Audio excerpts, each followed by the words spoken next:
Hare Krishna. So today, Bhagam Pro will not be able to take the session. So we'll continue with Prabhupada purport session.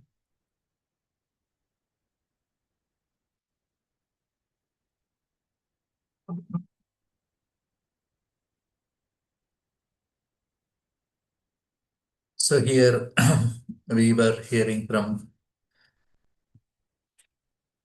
how Sukadeva Goswami is uh, describing about Jadabharata.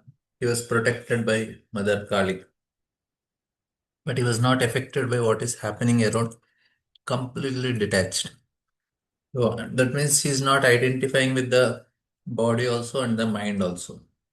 He is aloof from what is happening.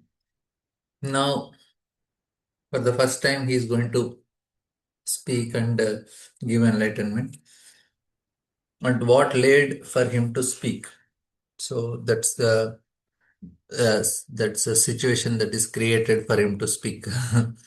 So there was some continued. My think after this, King Rahugana, ruler of the states known as Sindhu and Savira, was going to Kapilashram. When the king's chief palanquin carrier reached the banks of the river Ikshumati, they needed another carrier. Therefore, they began searching for someone, and by chance they came upon Jadabharata. They considered the fact that Jadabharata was very young and strong and had firm limbs, like cows and asses. He was quite fit to carry loads. Thinking in this way, although the great soul Jadabharata was unfit for such work, they nonetheless unhesitatingly forced him to carry the palanquin. So he was not meant for that. But everybody is going by the externals. By seeing externals, they got convinced that maybe this person is fit for it. The palanquin, however, was very heretically carried by Jadabharata due to his sense of non-violence. As he stepped forward, he checked before him every 3 feet to see whether he was about to step on ants. Consequently, he could not keep pace with other carriers. Due to this, the palanquin was shaking. And King Rahugana immediately asked the carrier, "Why are you carrying this palanquin unevenly? Better carry it properly." So this section, it is talking about very important thing. Uh, like if you see, every canto is progressively helping us to develop in our understanding. So if you see the third canto, it is telling that materialistic life, and where Kapil Dev is telling Mother Devahuti about the structure of the anatomy of the subtle body. Now, here it is a further and further development of it. So here also, where Kapila is telling about Sankhya, he is telling the various elements and how they are breaking down and how that the whole structure of the universal body and our subtle body, both are our body, both are created cross and he's showing the connection. Here, it is very, very exclusive with the false ego. Identification, which is making us to do your activity. Now, Rahugana is a very learned man. He knows the philosophy and he is applying it also. What is the mistake? Because it's a subtle thing that is explained here. At a gross level, King Rahugana is a very good person. But there is a subtle mistake he is doing. That is what is identified here. So we'll come to this. So and the palanquin was consequently he could not keep pace with other. Due to this, palanquin was shaking, and King Rahugana immediately asked, "Why are you carrying this palanquin unevenly? Better carry it properly." And Prabhupada is writing, although Jadabharata was forced to carry the palanquin, he did not give up his sympathetic feeling towards the poor ants passing on the road. A devotee of the Lord does not forget his devotional service to other favorable activities, even though he is in the most distressful condition. Jadabharata was a qualified Brahmana, highly elevated in spiritual knowledge, yet he was forced to carry the palanquin. He did not mind this, but while walking on the road, he could not forget his duty to avoid killing even an ant. A Vaishnava is never envious or unnecessarily violent. This is a very important thing. So we should not be envious, and this actually is the default situation of a conditioned soul. So violence is always there. When Arjuna is telling, I don't want to kill. So this is another thing people don't understand. Why Krishna is propagating violence. Actually, Krishna is Arjuna is doing violence only there. So the violence is because there is envy. So there is a different type of violence that is happening there. We'll try to discuss this one point because people have confusion regarding why Krishna is allowing, Krishna is promoting violence, which is not true. Krishna is not promoting violence. He is helping Arjuna to come out of violence. That is actually the truth. So we'll try to uh,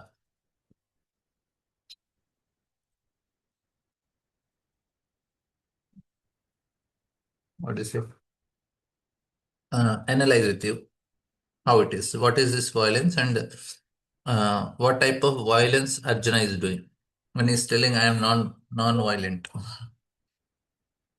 So here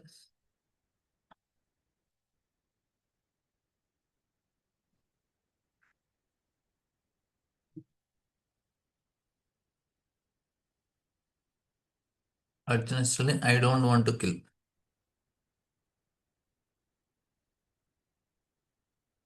non-violence. So this is actually what people see. But Krishna is not seeing this external.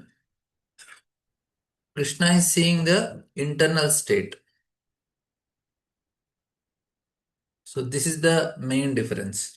So externally, one may look non-violent. Why Krishna is saying Arjuna is violent? Because Arjuna, just before he was fighting with Nirata Kavachas, he did fight. That time, he did not have any problem fighting. He was killing only. Now, why he has a problem of killing? If it is violence, because now he is telling Swajanam. You are understanding the difference? So now he is identifying them as my own people. If they are not my people, I will definitely kill them. This is actually due to envy. So the violence and non-violence is not based on, uh, it is out of compassion, it is out of I and mine. So this is actually the main problem there. It's not a question of violence or non-violence. It's a question of I and mine, whether I like or not, whether if it is mine or not. So then here comes envy. So every living entity, they are violent only because they have I and mine and they are envious. We may not be grossly violent that I am going and hitting somebody or killing somebody, but we have this tendency of putting others down, or we see others, we become happy when we see others, especially we have some enemies and some relatives whom we don't want to see them progress. So this tendency is there, or some neighbors or somebody. So this is actually violence. And you see, people are killing animals and eating. Anyway, they are violent. That is also due to envy. We don't, we, the subtly there is a tendency to hurt others. How do we hurt? With our speech, with our behavior,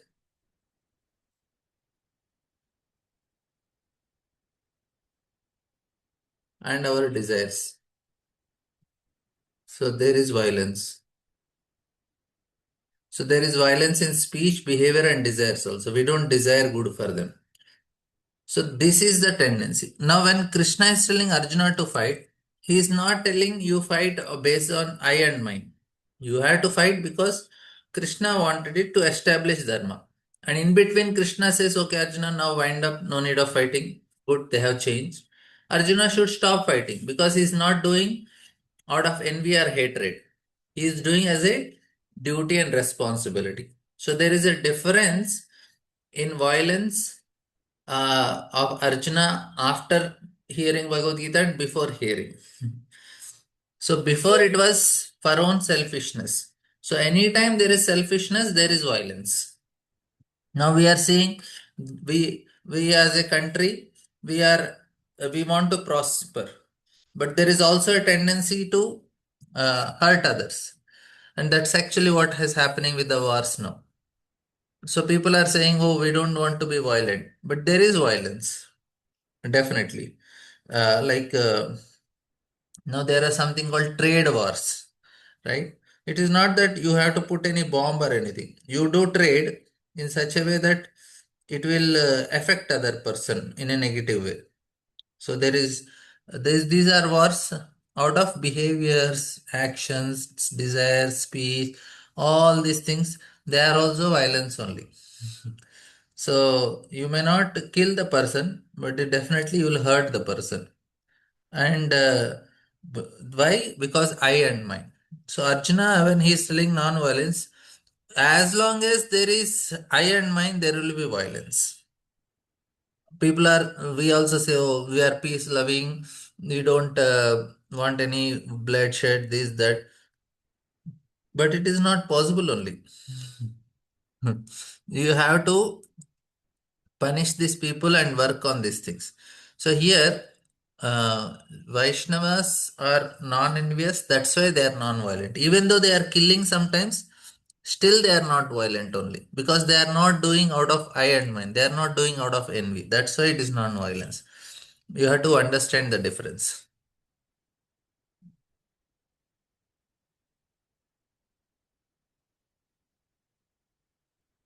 So there is a question: violence towards animals and violence towards humans. Both is violence only. It is sense gratification, and one is people who are eating animals and all killing. It is also a type of controlling mentality. See, basically, when you have an absolute control, when we have absolute control on others, it gives a great pleasure. So this is actually what is happening in killing animals.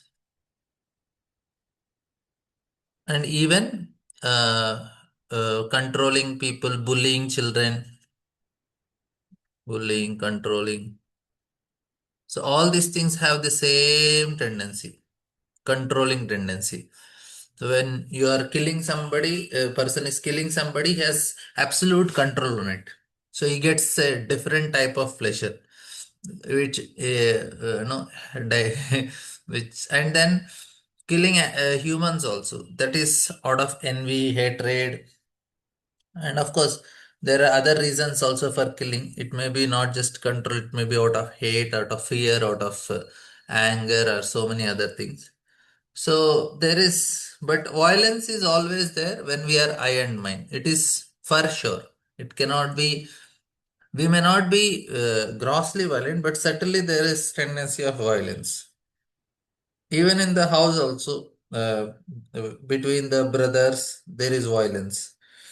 Daughter-in-laws, brother-in-law, mother-in-law, Every house there is something or other happening. Between father and sons also there will be violence. So why? Like a son is with the mother for so many years, and as after he gets married, then he is with the wife. So then he will become he becomes centered around wife and children. Then he will neglect the parents. That is violence, right? So if the duty, if it is not done, definitely people are doing violence. So somebody will be hurt with our behavior. We may not be knowing it, but it is going to happen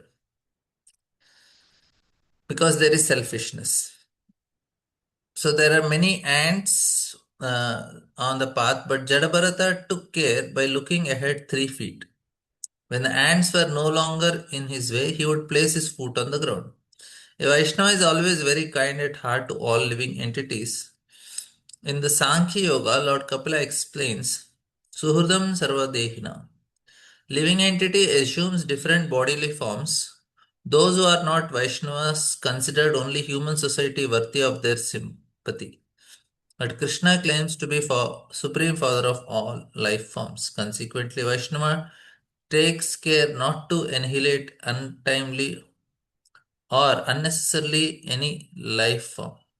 All living entities have to fulfill a certain duration for being engaged in a particular type of metal body.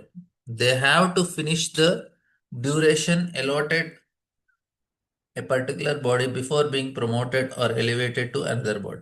Killing an animal or any other living being simply place an impediment in the way of his completing his term of imprisonment in a certain body.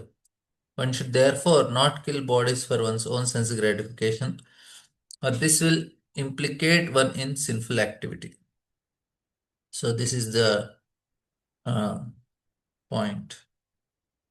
And when the palanquin carrier heard the threatening words of Maharaja Admana, they became very afraid of his punishment, began to speak as follows.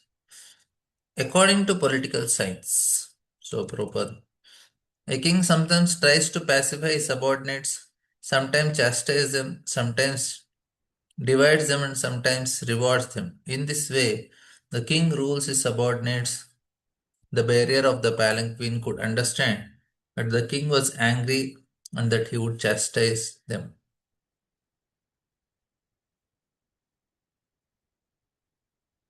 The next sloka says, O Lord, please note that we are not at all negligent in discharging our duties. We have been faithfully carrying this palanquin according to your desire. This man, who has been recently engaged to work with us, cannot walk very swiftly. Therefore, we are not able to carry the palanquin with him. So, Prabhupada writing, other palanquin carriers are Shudras, whereas Jadabharata was not only a high caste Brahmana, but also a great devotee. Shudras do not sympathize with other living beings, but a Vaishnava cannot act like a Shudra. Whenever a Shudra and a Brahmana and Vaishnava are combined, there will be certainly be imbalance in the execution of duties. The Shudras were walking with the palanquin without at all caring for ants on the ground. Jadavarta could not act like a Shudra. Therefore, difficulty arose.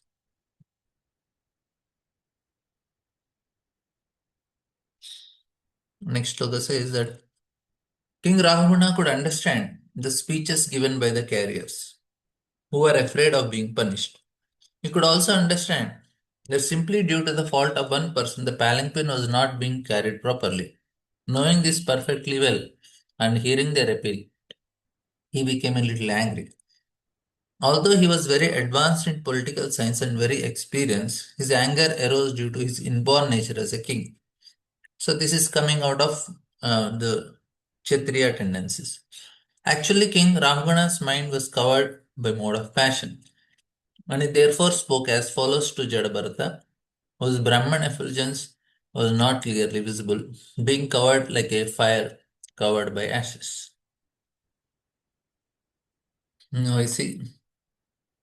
The distinction between Rajoguna and Sattoguna is explained in this verse. Although the king was very upright and advanced in political science and governmental management, he was nonetheless in mode of passion, and therefore, due to slight agitation, he became angry. Jadabharata, despite all kinds of injustice endured because of his deaf and dumb display, remained silent by the strength of his spiritual advancement. Nonetheless, his Brahman tejas, his Brahman effulgence, was indistinctly visible in his person. This is a very nice, important point. Like, if you remember, there is a story of Uttanka. He was told by his guru that you go and get Guru Dakshina.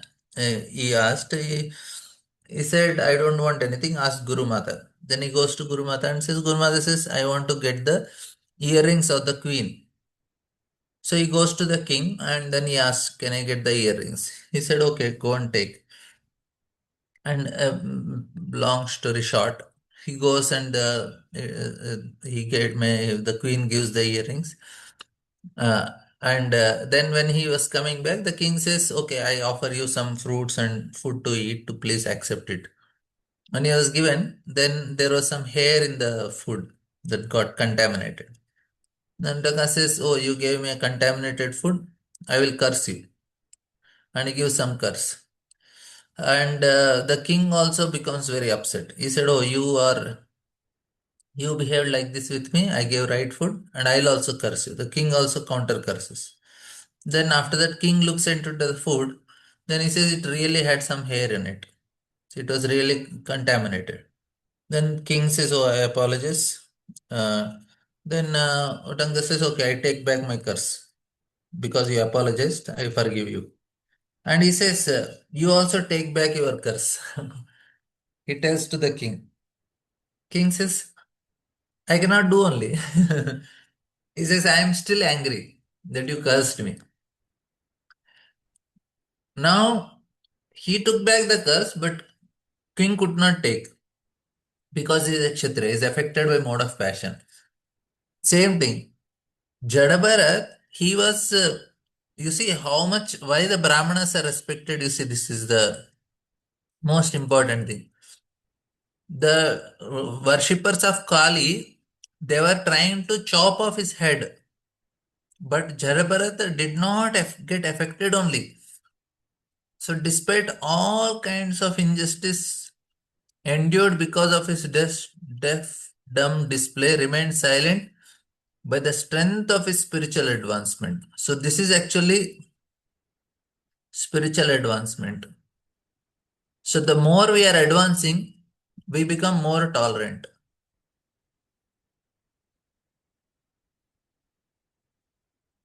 In advancement, na, so many things we'll get. Tolerance means they are flexible.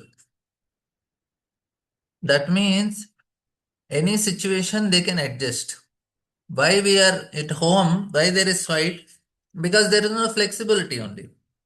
I want things in this way only. It should happen like this only. So there is no flexibility.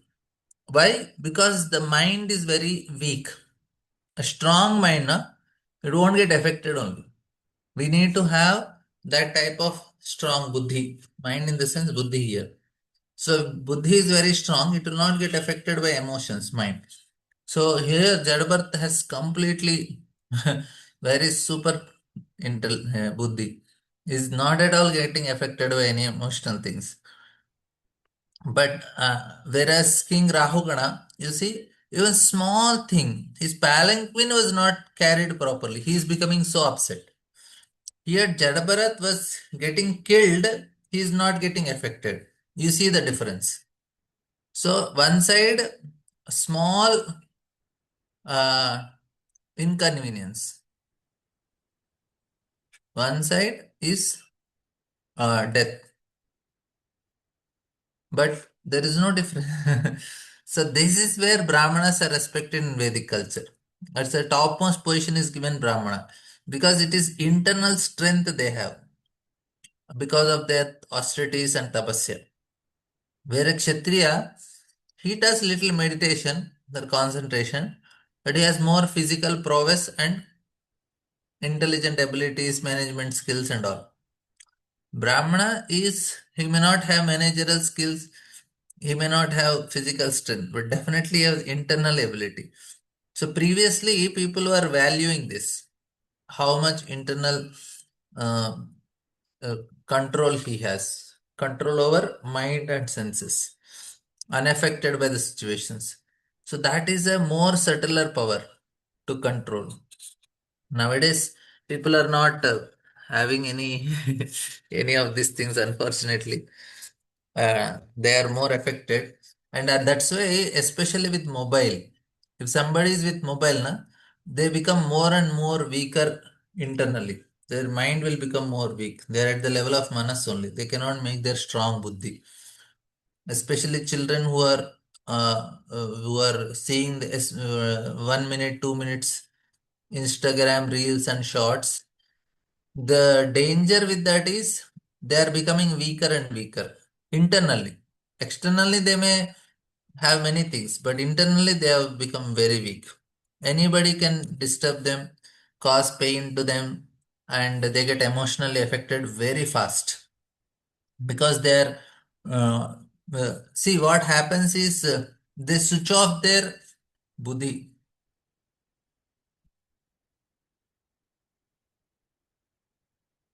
they switch off the buddhi, and they are at the level of manas.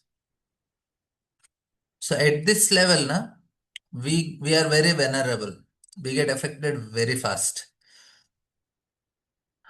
So uh, when you switch off buddhi, we get affected by the circumstances,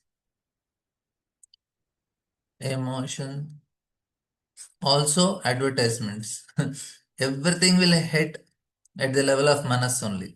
When this is off, then everything, all advertisements will, then this will create all desires.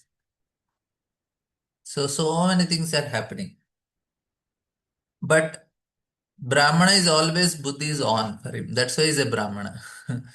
Gautama, Buddha we call, na? Buddha means enlightened.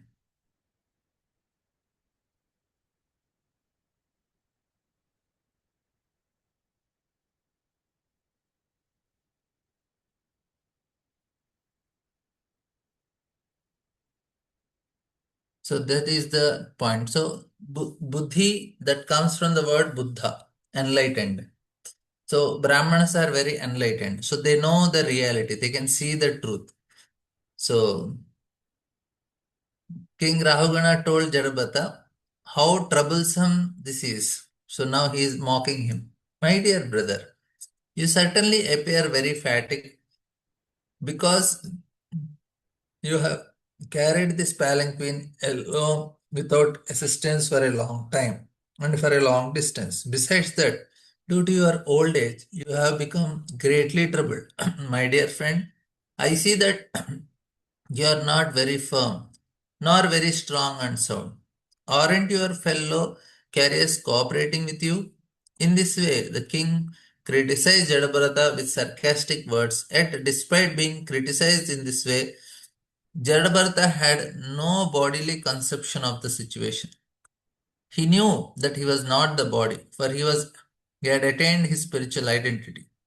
He was neither fat, lean, nor thin, nor had he anything to do with the lump of matter, a combination of five gross and three subtle elements. He had nothing to do with the material body and its two hands and legs. In other words, he had completely realized his spiritual identity. Aham Brahmasmi.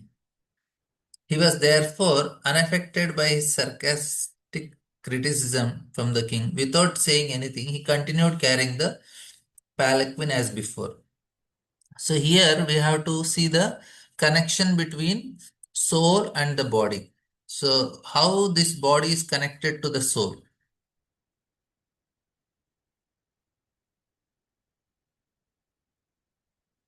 And the connection is what? False ego, which is not there to Jadabharat. That's why is not getting affected. That's why you see, despite criticism, Jadabharata had no bodily conception of situation. He know he is not the any of anything to do. with the lump of matter combined with 5 gross and 3 subtle elements. Nothing, no connection, says spirit soul. Jayabharata was completely liberated. He did not even care when the dacoits attempt to kill his body. He knew that he certainly was not the body. Even if the body were killed, he would not have cared, for he was thoroughly convinced of the proposition found in Bhagavad Gita, Nahanyate hanyamane sharire. He knew that he could not be killed even if the body were killed. Although he did not protest, the Supreme Lord and his agent could not tolerate the injustice of the dacoits. Therefore, he was saved by the mercy of Krishna. The dacoits were killed. In this case, while carrying the palanquin, he also knew that he was not the body. The body was very strong and stout, in sound condition, and quite competent to carry the palanquin. Due to his being freed from the bodily conception, the sarcastic words of the king did not at all affect him. The body is created according to one's karma, and material nature supplies the ingredients of the development of certain type of body. The soul and the body covers in different forms and bodily construction. Therefore, anything favorable or mischievous done to the body does not affect the spirit soul. The Vedic injunction is Asangohi Ayam Purusha. The spirit soul is always unaffected by material arrangements. So this is actually a very nice thing. We are given this body, we are not the body. So that is what we should meditate. Of course, we don't meditate on that, we meditate on Krishna. But we should have that understanding. We have to come to that realization. Then our sadhana becomes actually very easy also. Because more we have false ego, it affects more. Today's quote about Prabhupada is telling, we remember Radharani as the number one servant of Krishna. And we want to hear the glories of Krishna. For that, we should not be interested in hearing our own glories. Then only we can hear the glories of Krishna. But the false ego makes us identify with what we are. Thereafter, when the king saw that his palanquin was still being shaken by the carriers, he became very angry and said, "You rascal, what are you doing? Are you dead despite the life within your body? Do you not know that I am your master? You are disagreeing me and are not carrying out my order. For this disobedience, I shall now punish you just as Emerald, the superintendent of death, punishes sinful people.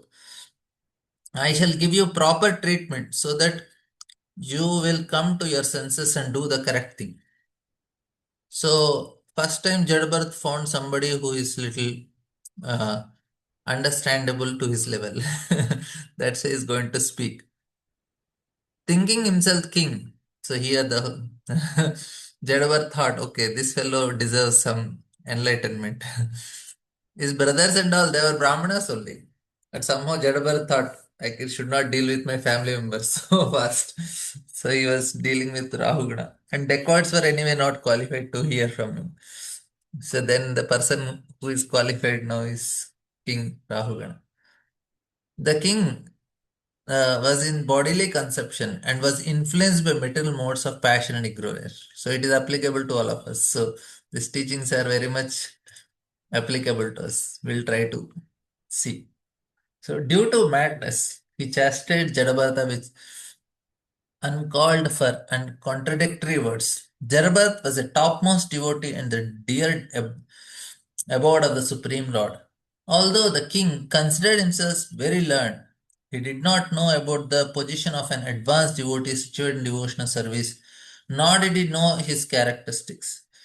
Jadabharata was the resident of Supreme Lord. He always carried the form of Lord within his heart. He was the dear friend of all living beings and he did not entertain any bodily conception. He therefore smiled and spoke the following words.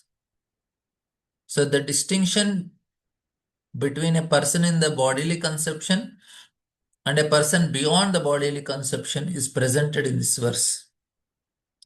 In the bodily conception, King Rahugana considered himself king.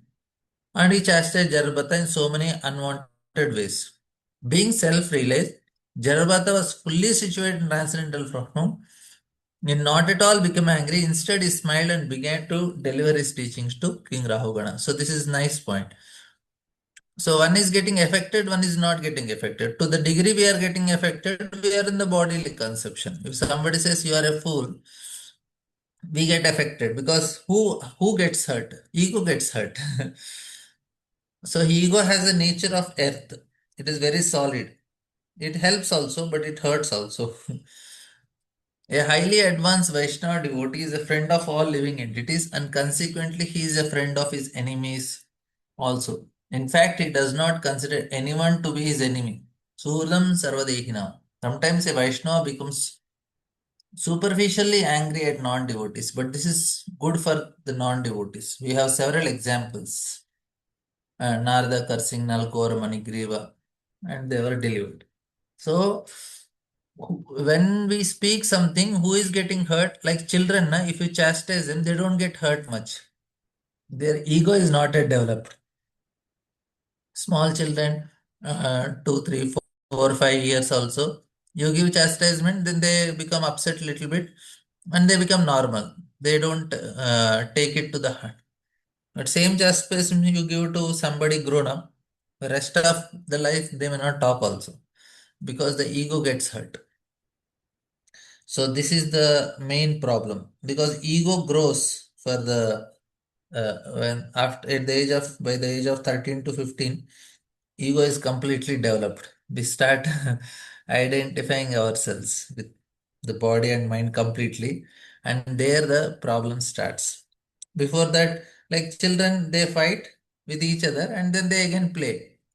Like we had that spark neglected burns the house. There was one story in our noni tale in this English literature book.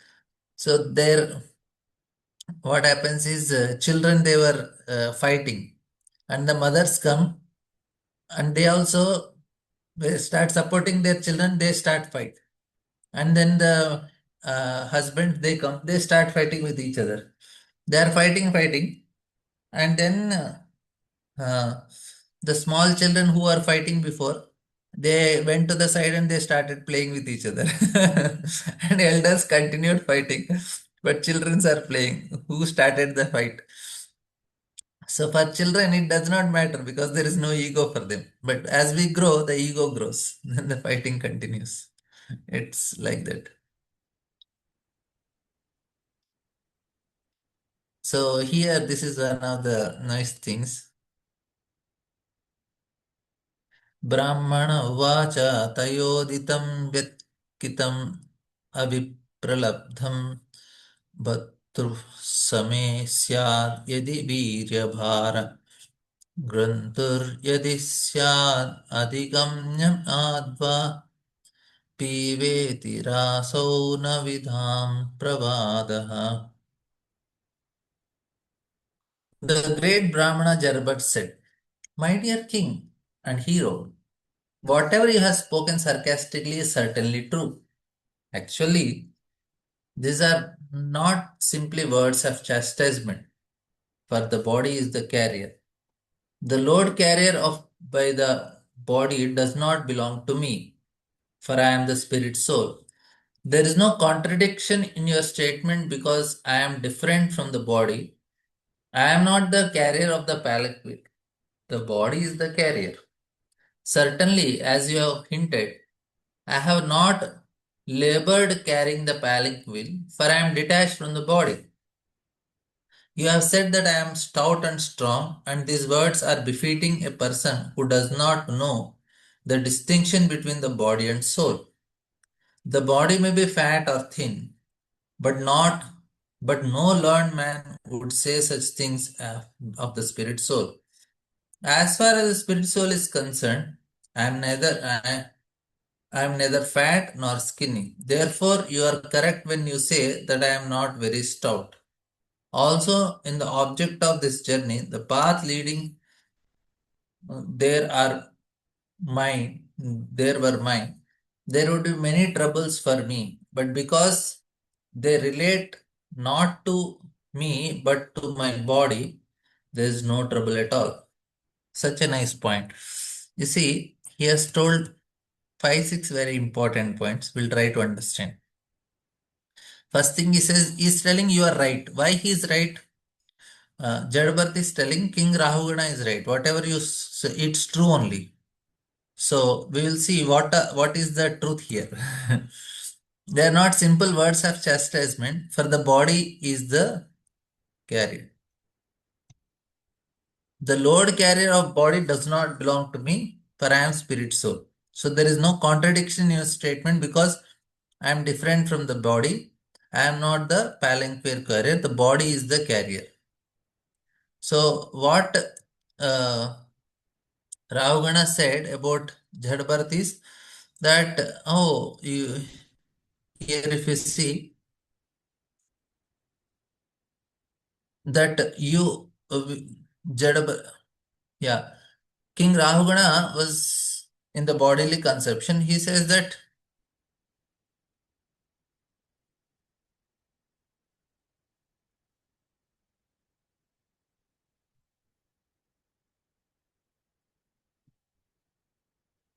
yeah, you rascal, what are you doing? You are dead despite the life within your body.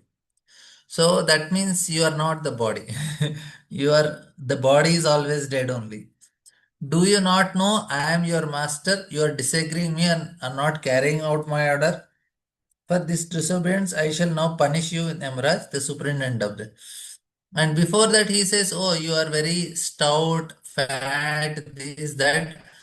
And then he says that, uh, he says, oh, he knows that he was not, sorry, yeah, he says that you are carried for a long distance and due to your old age, you have become greatly troubled. So he is giving sarcastic, but Jadapat is actually agreeing. He said, yes, I am not actually this body. So that is very important. The load carrier by the body does not belong to me only. I am spirit soul. And there is no contradiction in it. And then he says, you have hinted, I have not labored carrying palanquin, for I am detached from the body. So this is also the second thing. He says, oh, you are very tired. He says, yeah, I did not carry only any time. And then now Jadavath, he makes a comment on him. He says that you have said that I am stout and strong, for these words are befitting a person who does not know the distinction between body and soul. So you are right. Right in the sense because you are fool. You don't, he is telling you are a fool.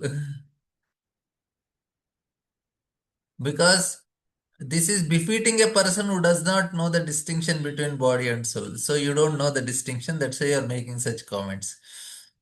And therefore, you are correct when you say that I am very stout, as if the object of journey, the path leading there were mine. There would be many troubles for me, but because they relate me not to me but to body, this is no trouble at all. So now Prabhupada is telling Bhagavad Gita, it is said that one who is advanced in his spiritual knowledge is not disturbed by the pains and pleasures of material body. The material body is completely separate from spirit soul, and the pains and pleasures of the body are superfluous. The practice of austerities and penance is meant for understanding the distinction between body and soul. See, this is a very important point. Without practice of penance and austerities, we will not be able to get self-realization. And without self-realization, God realization is not possible. So for us, what is penance and austerities? We have to uh, practice the principles of bhakti very strictly. That is the penance and austerities. That is, we have to wake up early morning and complete our chanting, hear Bhagavatam, serve Vaishnavas. This is the most important thing, serving Vaishnavas, and that is going to make so much difference in life. And there was actually situated in the platform self-reliant. He was completely aloof from the body, therefore he immediately took his position and convinced the king that whatever contradicting he has said about the body did not actually apply to him as spirit soul.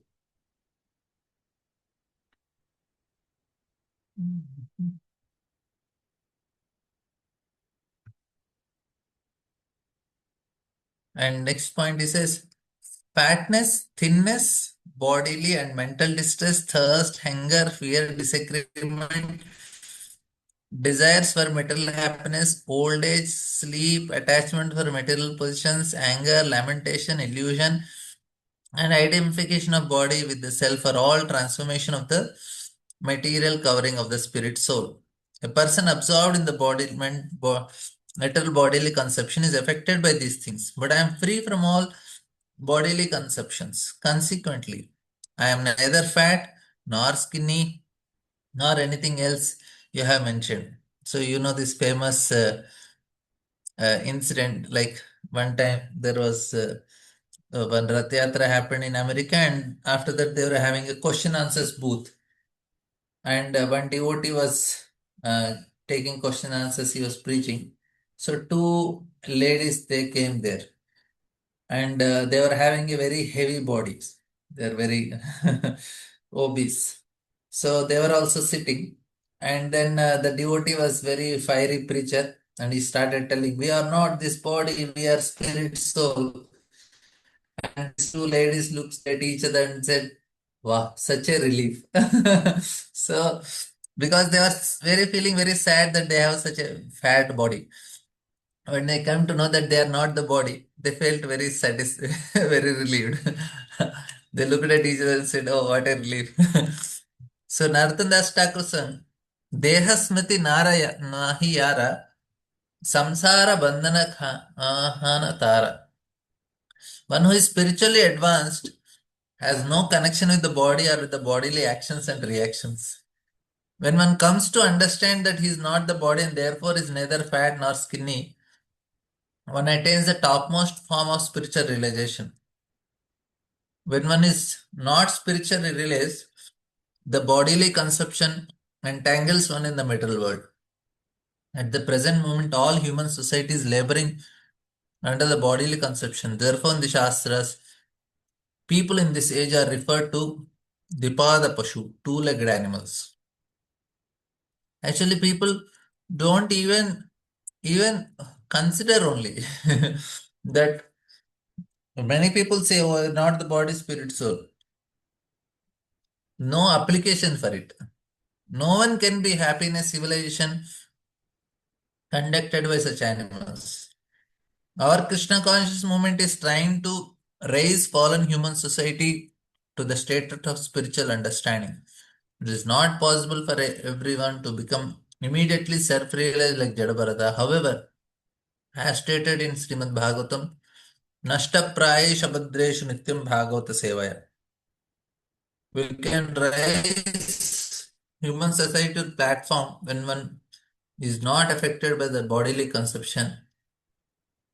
One can advance to Lord's devotional service, Nashta Prayesh Abhadreshu. So regularly hearing Bhagavatam, applying also. We have to some if we get chastisement, if we get setbacks in life, immediately we should know. Anyway, I am not the body, spirit, soul only. Why should I take it very seriously? So that type of thought should come when any setback come in life. That is very safe thing. We should not, instead of getting affected, we should rationalize. We should say, anyway, I am not the body only, I am spirit, soul. Why should I take things so seriously? Let it go. If this is coming, if this detachment is good only, it is not something dangerous. So we should develop this type of thoughts in office, in house, then we'll not have much fights there. And Jarbat is saying, my dear king, you have unnecessarily accused me of being deaf, though alive. Sorry, being dead, although alive. In this regard, I can only say that this is the case everywhere because everything material has its beginning and end. As far as you are thinking that you are the king and master and are thus trying to order me, this is also incorrect because these positions are temporary. Today you are a king and I am your servant, but tomorrow the position may change and you may be servant, I am the master. These are temporary circumstances created by providence. This is actually now king Ravagana's questions are very correct questions. He is not going to argue something very superficial. He asks very proper, relevant questions regarding duty only. Then, what should be the understanding for doing duty? That is what is Jadabarth is going to explain. Because King Ravana says, I am a king. As a king, I have to do these things now. And how can you say this is wrong? So that's what he is going to ask. First, in the bodily conception is basic principle of suffering in material existence. Dehatma Buddhi is the basic principle. In Kali Yuga, especially, people are so uneducated that they cannot even understand that the body is changing at every moment and the ultimate change is called death. See, the problem with modern people is they are very intelligent in understanding gross things but not subtle things. So that is the difference between intelligence of scientists and brahmanas. And brahmanas, they are very intelligent to understand gross things. They are intelligent subtle things. You are understand. This is the most important difference. They are very gross and they can create many things. They can do so many things, achievements. But when it comes to subtle science, they cannot know it. That only brahmanas can do it. That's why they cannot. And for them, everything is by seeing. Scientists they say you have to prove, you have to show logical and all. But not everything can be understood like that. There's something is subtle. Like if you say the love of a mother, how can you prove it logically? They will only say some chemicals are coming out from the brain when the mother sees the child. But she is seeing so many children now. Why other children are not giving that chemical reaction in the brain for the mother? While this child will come, that they cannot understand. Chemical reaction in the brain is only the external thing. But the subtle is that manas, ahankar, buddhi, they cannot understand only. That is the main problem. So here scientists they understand very gross. So in this life one may be a king and in next life one may be a dog according to karma. The spirit soul is in a deep slumber caused by force of material nature. He is put in one type of condition and again changed into another type. Without self-realization and knowledge, conditioned life continues and one falsely claims himself a king, a servant, a cat, or a dog. These are simply different transformations brought about by the supreme arrangement. One should not be misled by such temporary bodily conceptions. Actually, no one is master within the material world, for everyone is under the control of Supreme Lord.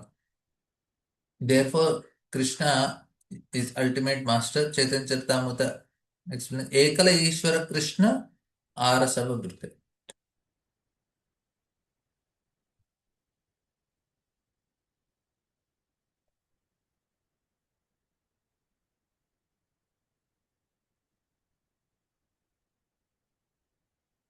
My dear king, if you still think that you are king and I am your servant, you should order me and I should follow your order. I can then say that this differentiation is temporary and it expands only from usage or convention. I do not see any other cause. In that case, who is the master? Who is the servant? Everyone is being forced by the laws of material nature. Therefore, no one is master, no one is servant. Nonetheless, if you think that you are master, I am servant, I shall accept this. Please order me. What can I do for you? So he gave a very sarcastic answer. Srimad Bhagavatam, it is said, Aham Mameti. I am this body and this bodily relationship. He is my master. He is my servant. She is my wife. He is my son. All these conceptions are temporary due to the inevitable change of body and arrangement of material nature. So you can immediately apply this in life. We are gathered together like straws floating in the waves of the ocean. Straws that are inevitably separated by the loss of wave. In this metal world, everyone is floating on the waves of ocean of nescience, as described by Bhaktivinoda Thakur. मिछेर मायार बेशे यच्छ बेशे कछु हबु डुबु bye जीव कृष्णदास ये विश्वास कर ले तो are दुख नाय. Bhaktivinoda Thakur states that all men and women are floating like straws in the waves of material nature. If they come to the understanding that they are the eternal servants of Krishna, they will put an end to this floating condition. As stated in Bhagavad Gita, Kamesha Krodesha Rajo Guna Samatva. Due to the modes of passion, we desire many things, and according to our desires or anxiety, and according to the order of Supreme Lord, material nature gives us a certain type of body. For some time, we play as master or servant, as actors play on the stage under someone else's direction. While we are in the human form, we should put an end to this nonsensical stage performance. We should come to our original constitutional position, known as Krishna consciousness. At the present moment, the real master is material nature, Daiviyesha Gunamayi.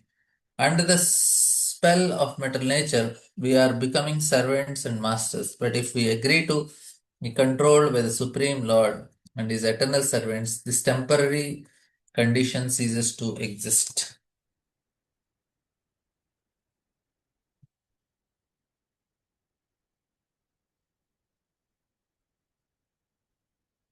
उन्मत्तमत्तजडवत् स्वसंस्थां घटस्य मे वीरचकिषितेन अर्थक्रियन् भवता शिकिष्टेन स्तब्धः प्रमत्तस्य स पिष्टपेषु.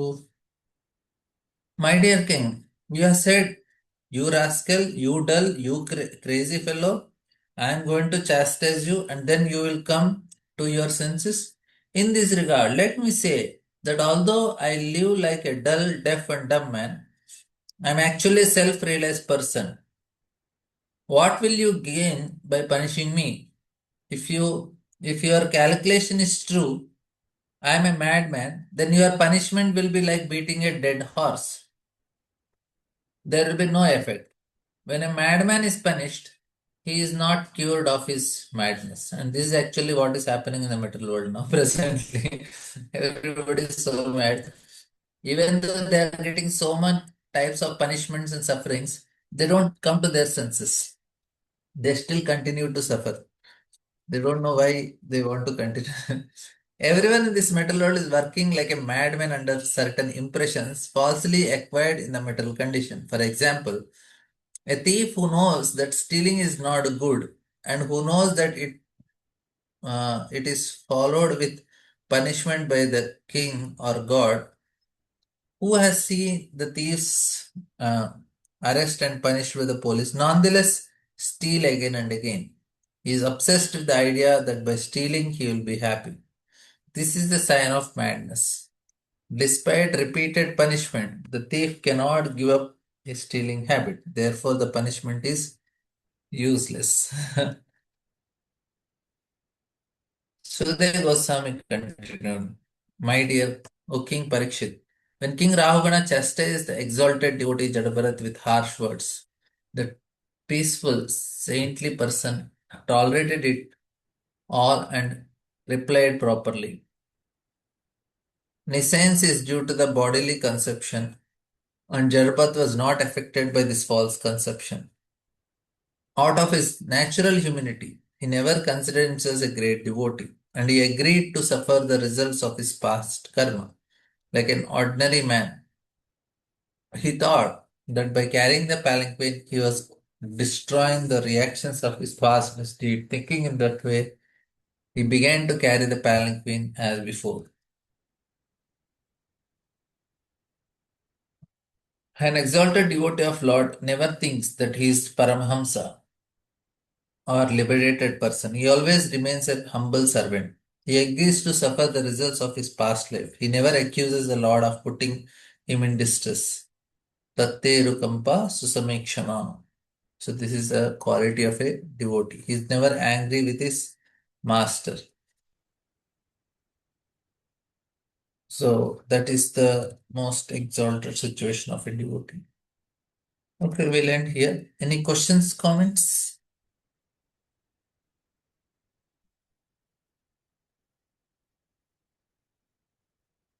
Yeah, the concept is very simple. Thank you all very much. Grantara Srimad Bhagavatam ki jai, Srila Prabhupada.